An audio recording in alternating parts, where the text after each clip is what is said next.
Hello and welcome back to Wario Land 2. On the last episode, our grand wealth of 3 whole money bags was stolen right from under our nose while we slept even, and Wario, fueled by blind rage, is going to go find it. All we know about the perps is that these are the perps, that's all we know. They're shadowy figures who look a lot like the common pirate goom enemies, but we don't know anything about them, really. They're just shadowy, mysterious figures in our eyes. We don't know anything because, like I said, blind rage. Blind rage enough to do a long tackle that you can't normally do. Game mechanics, they're a hell of a thing. So each chapter of each game has a little cutscene to kind of set up and contextualize the whole chapter, but this one's a bit weird, because it does a bit more to transition you out of the first chapter and into the first story of this chapter, which is like the first level, rather than setting up the level as a whole. So, this level, we have to return the hen to the nest, and why does Wario care? Because that is his hen. His source of eggs in the morning, because Wario loves Beauty and the Beast, and he knows if he wants to get large, he has to eat like a frickin' million eggs each day. It's quite the daunting task, but Wario, he's up to the Gaston challenge of eat too many eggs a day. Just how many eggs you eat? Too many. It's just you keep eating them until you're physically sick and just filled with salmonella. Doesn't matter. You just gotta keep eating. So those freaking those little clam enemies, they're spiky. I don't know if they're clams, but I don't like them because they have spikes on them, which is a problem. And in that room with the money, because I was too busy talking about Gaston to talk about the game, you have to jump on the little pirate goom enemies to get the coins in that room because they're a bit too high. Because you jump off an enemy, you get some extra height. Who would have guessed that in a platforming game, that was a mechanic? These danger ducks are a bit of a problem. The danger duck and that chicken enemy we just saw are heavy enemies, so if I were to pick them up, they slow you down a little bit, which isn't too much of a problem, really. It's a little inconvenient, but not bad. Heavy enemies generally take 2 hits to kill. Some are a bit more resilient than that, like those chicken enemies. I had to ground pound to actually kill, I think.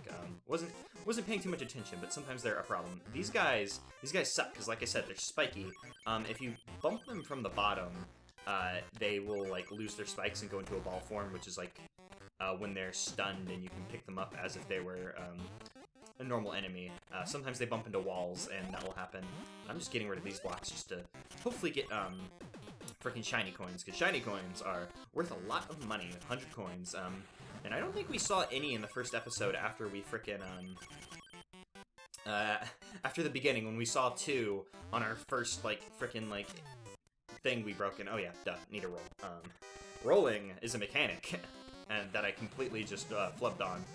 Whenever you have unit high passages like this, you gotta roll up in a ball and break on through. You can't roll at any time you please, though. There has to be a frickin' ramp, an incline, whatever you want to call it. There has to be one of those things. I mean, they're the same thing. I just refer to them by different names. That's all. And this is actually the treasure door. So like I said in the first episode, I'm going to be cutting out those little treasure segments in this episode and onwards, just because they're the absolute same for the rest of the game. The number matching game does change, and we'll have to explore that at a later date. But for now, it's the same, so we're just going to be cutting out minigames until the cows come home. And by the cows, I mean specifically this hen, because this is Wario's favorite hen. You can tell she's Wario's favorite because she's the only hen. I suppose. You can't really have much room to pick and choose whenever there's only one, unfortunately. They put this danger duck here to make it seem like you can only get up here with a frickin' with an enemy bounce, but you can actually just also shoulder barge jump up there. Because that's one of my favorite things to do, just get a little bit more movement on your jump with do a tackle before you jump. And this actually connects the level back before we went underground. That's where those freaking clam spiky boys were, and no, you will not be getting away from me, hen. We need to carry you back to your nest. This is a pretty short level, all in all. And this level's kind of interesting. Normally, the endings to levels have this little jingle that play, whether they be the contextual ending or like just the generic, like, oh, here's a shiny door ending. But this level does not. You just throw her on the nest, she lays an egg, and level ends. It's as easy as that. Pretty short, nice level. And even nicer is what I assume is the Pegasus boots. I mean, Wario could always do to replace his elf shoes. So the number 3. I'm thinking I'm going to become a big fan of it by the end of the series, because I got another 3 in the number matching game. They just won't stop coming, and they keep on coming. And go away, penguin! You're not even supposed to be down here. I must have knocked the penguin down from the upper layer, because when you ground pound, sometimes enemies kind of shift over a bit. This guy is not doing it, but that penguin sure did, because that penguin belongs on the upper layer, not our level. Those penguins aren't even on our level. It's absolutely what I'm saying. So yeah, we're just gonna keep getting the number 3 for the rest of our lives, and just only have an occasional break by the number 4 if the last episode has anything to go by, which I'm fine with. I'm a big fan of the number 4. These punchy boys, I really like the punchy enemies. They can kind of be a pain in the ass, because they have a hurt box that disappears, so sometimes they kind of bait you into, like, hey, I'm gonna get you. Because they stop punching, and then you go to hit them, and they turn around, and it's like, hurt box activated.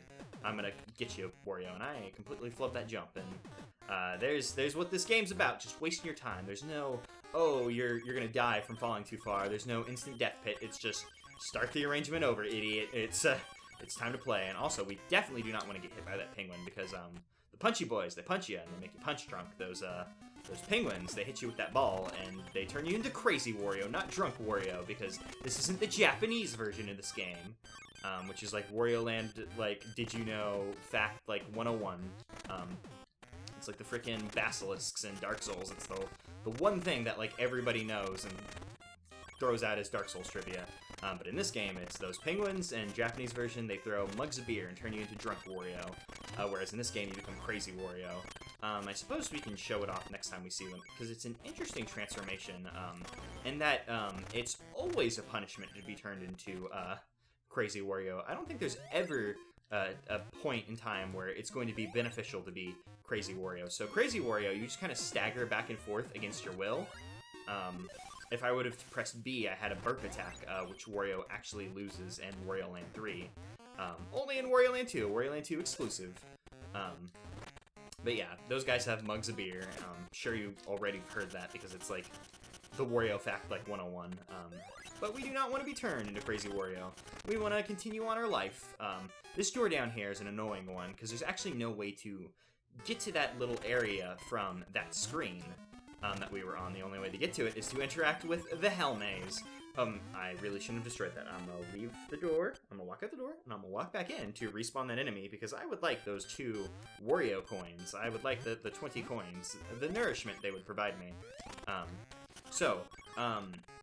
Fake walls in episode 1 were generally pretty well, like, broadcasted, like, oh, there's a tell for this. I know that there's something going on here.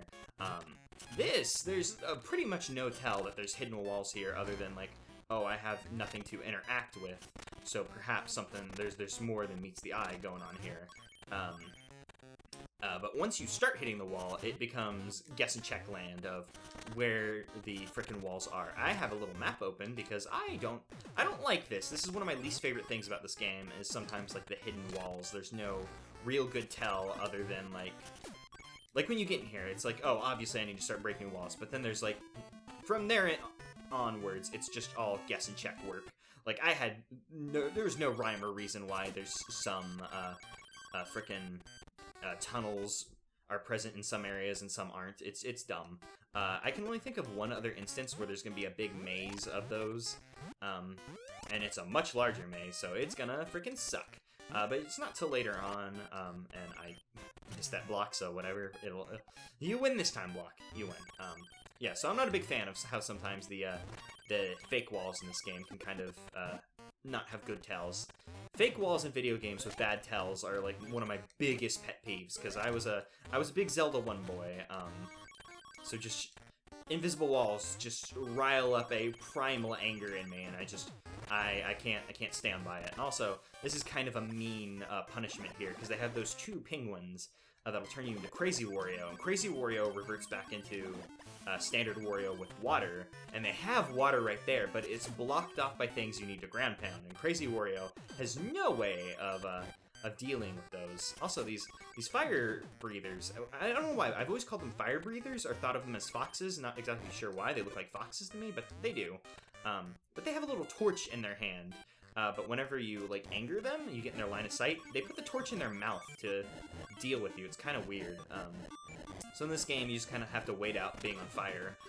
Wario Land 4 actually has a really good change they make to that, but this isn't Wario Land 4, so we'll worry about that at a later date. You know, screw it. We're just gonna move on because we're actually at the end of the level. Level 1 and Level 2 of Chapter 2, or, well, Story 1 and Story 2, excuse me, are very, very short. They're not even worth it, and I fricked that up big time, but that's fine. We can go back and try again, because this is Wario Land 2. This game's all about giving you second chances. So let's, oh, hey, we got rid of all 4 of those blocks at once. That's nice. Just do a quick tackle slide. One of my favorite just little things to do, give you some kind of momentum before you go into a unit-wide passage, so you don't have to just kind of slowly creep along.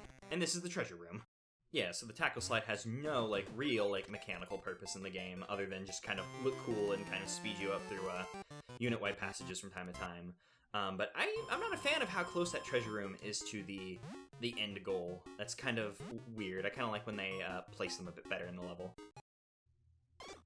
I ended up spending like 400 coins on that number game because there's one tile difference between 5 and 6, and I didn't get, or well, actually there's 2 tiles that could have tipped me off, and I didn't get any of them until my second to last like option. I could have just paid the 50 coins at that point and just paid to win, but no. I'm a big boy and I won't concede defeat ever.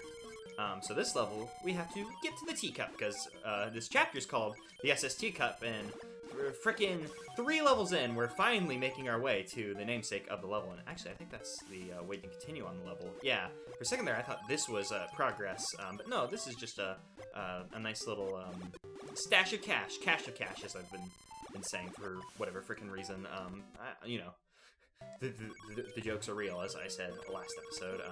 This level introduces a nice little mechanic. These seagulls, they're essentially like contextualized disappearing platforms. The seagulls fly away, and then they kind of disappear in the background, and then they'll fly back. It's nice. They also make little seagull noises, because, you know, seagulls do in fact make noises. And since I've never lived on the coast, I don't hate seagulls, since I've never had to deal with them in any large capacity. This seagull right here is kind of nice, kind of give you a little leeway to drop down and get that money, without being too rude, but then it will also disappear if you don't act fast enough. But luckily, I wanted to fall on the money, so I made a dart for the money. These spiky slimes are kind of annoying. If you bump into them, they turn into a giant hurt box. The only way to kill them is to punch them in the face when they're not active, or have some kind of transformation that lets you kill enemies by bumping into them. I don't know if I need you for a destructible block. Sometimes I like to be kind to Sometimes I like to be kind to our enemies, and I don't immediately murder them when I see them, because they could be useful to me later if there was like an enemy block. But that boy, he tried my patience, and he lost his life for it. And there's the door we entered in from. You don't actually need to go up there. There's just Cashola and the Bankrolla for us, and Wario. Big fan of the Bankrolla. So these eels, I don't know if these eels actually ever show up again in the game. This is the only place I can think of them. You just swim by before they grab you. But this eel's in a 2 unit high passage. So to actually get by him, you frickin' need to bait him out and then go while he's going back down, because otherwise you will get grabbed. You can't swim by fast enough. And this eel, we will actually let him grab us, because the treasure door's down here.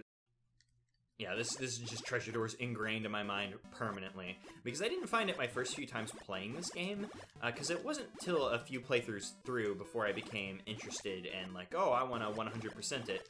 So I remember the first time I frickin' replayed it to 100% the game, that one gave me a lot of trouble. And as you saw, I actually escaped from one of those eel grasps. They're not like, oh, you're just screwed. You can actually escape. Whenever there's a 3 unit high one, if you just wiggle enough, you can get out. I don't know if you have enough time to wiggle out whenever it comes to the 2 unit high ones. But just as is with the rest of this like frickin' like chapter, we're already at the end of the level. It's just the land of short levels. And here we have the Danger Ducks, the higher ranking crew members of the SST Cup, what's the SST Cup? I don't know. Perhaps it belongs to some pirates. Some pirates that Wario certainly hasn't interacted with before. Yeah, the pirates from the first game are back. Who would have guessed? I got another 6 that level, but this time the first piece I got was the distinguishing piece, but It took a little while to determine that it was a 6 after that.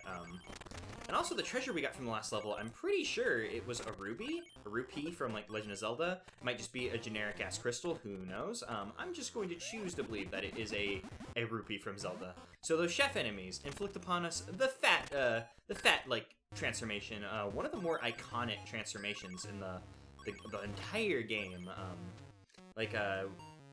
This and another one that we haven't seen yet are like the poster boys of transformations. Fat slows you down, but you can break hard blocks that you normally couldn't break. Like those frickin' they were still cracked, but they looked a bit more solid than the normal blocks we break. Hell, don't do that, please. Yeah, so you need fat to break those, but you can only break them like with your massive girth. You can't do a tackle attack and break them as Fat Wario. 'Cause Fat Wario has no athletic prowess at all. You're just big heavy boy. And Fat Wario is interesting because it's not tied to a timer. It actually wears off with either actually I don't think it wears off with water in this game. Actually I think it wears off with water, but it will go away sooner than later. But usually that's gonna wear off whenever you walk enough. If you walk enough like tiles after getting inflicted with it, it will go away. You gotta burn off that fat. That's the name of the game there.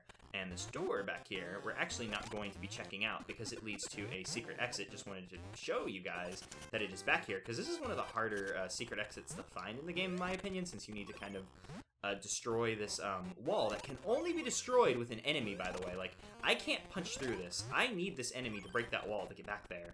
So that's one of the harder secret exits to find in this game. They get a little rough after World 1, because in World 1 there's 2 secret exits, and they're both pretty easy to find. I know I only pointed out one of them, because one of them is actually kind of a delight to find. It was the first secret exit I actually found in the game. Let me just let the fat wear off by walking it off the normal way.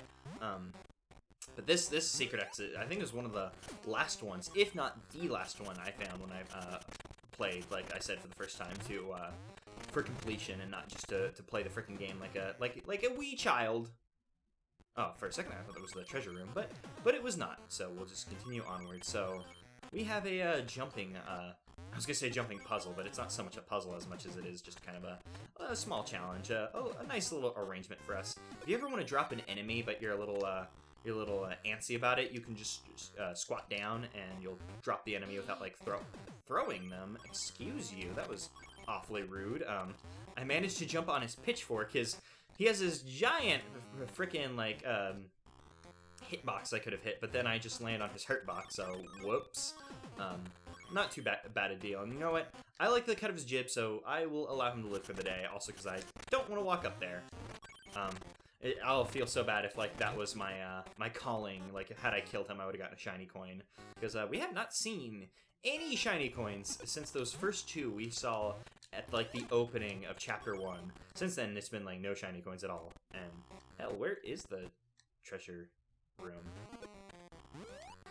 Oh, this is just I was like, this door had feelings of progress about it, so I wanted to continue onwards. But that's just like a little nook or cranny to hide an enemy. So had I walked out, you would have an enemy to use as a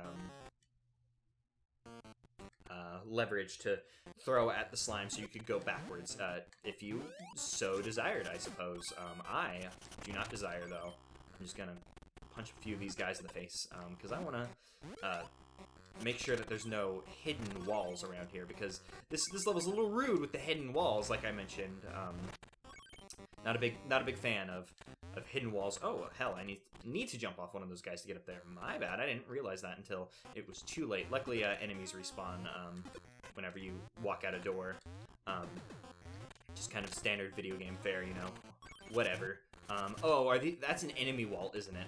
I hate enemy walls whenever there's no like discerning features behind it. Like, I bet this is an enemy wall too, because we saw freaking oh, or maybe not. Because there was like a little area that we couldn't get to over there. And I honestly have no clue how to get to it off the top of my head if it doesn't loop back in because it's an enemy wall. But this is certainly an enemy a bunch of enemy blocks disguised as like level window dressing, which kind of sucks. Like, oh, here's a thing that you could break if you knew how. Just, I'm not a big fan of it. I like for there to be tells. Like, maybe if there was like a single enemy block in those, it'd be like, oh, maybe I should do something about that. Moving on from the topic of BS invisible wall, well, BS fake walls. I suppose they're not invisible. I always want to call them invisible walls, even though they're absolutely not an invisible wall. They're just a fake breakable wall. Oh, I suppose I could show this, that Fat Wario destroys enemies whenever you walk into them. I did it with the slimes earlier, but I didn't really acknowledge that I was doing that.